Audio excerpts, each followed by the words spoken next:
So I've been forming the fenders, and I got the fender on there and I got it welded to the car up by the front of the door here. But from here back, I hate it. This part needs to be cut off and reshaped so it comes like this back in that fender. And I don't know what I did there, but I had it up higher and it looks nicer when it was like that. But then I wanted it down low, so I dropped it down low, and that's when I decided I'm gonna go ahead and do it because I want it to look like the picture that Glenn Ridd from NZ Mopar on YouTube did. So we're gonna mold this in here, have a rocker come up like this and come up in here. So I'm gonna go ahead and take the grinder, I'm gonna cut right here, cut this whole fender off, and I'll just save this piece for something else or whatever. But let me get to cutting and show you what I got going on. Hey guys, welcome to Outlaw Edge. One of the things that I wanted to talk about this morning, I'm out here working on my car, trying to get the SEMA car done and whatever. And don't be afraid to mod something. And I don't mean just your tools, I'm talking about the car. A lot of times people will weld something on and that's like the end of the deal, that's it. It's, you know, after they get it welded on, they don't want to do anything else, and they end up just leaving it. And then, you know, I've seen cars that look really nice and then they'll have something really goofy plastered on it, welded on it, or I don't know, goofy looking rims and tires because that's what they had.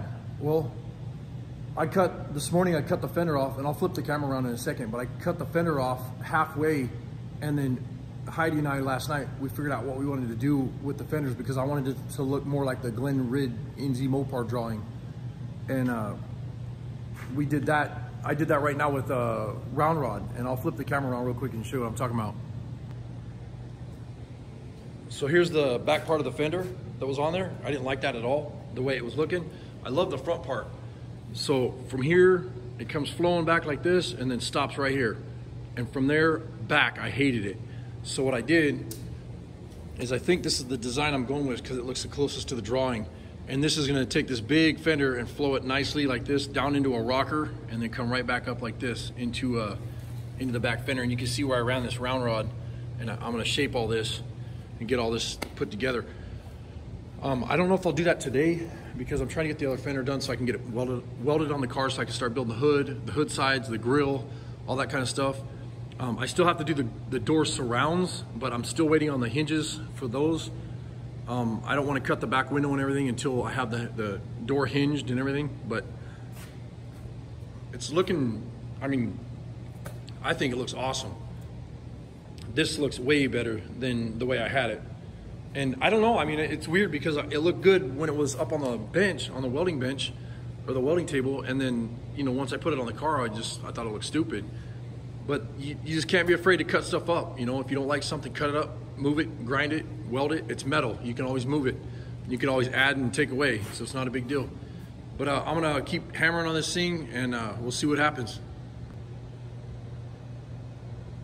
Well, she's getting there. I didn't really get too much done today, but the car's looking pretty sick.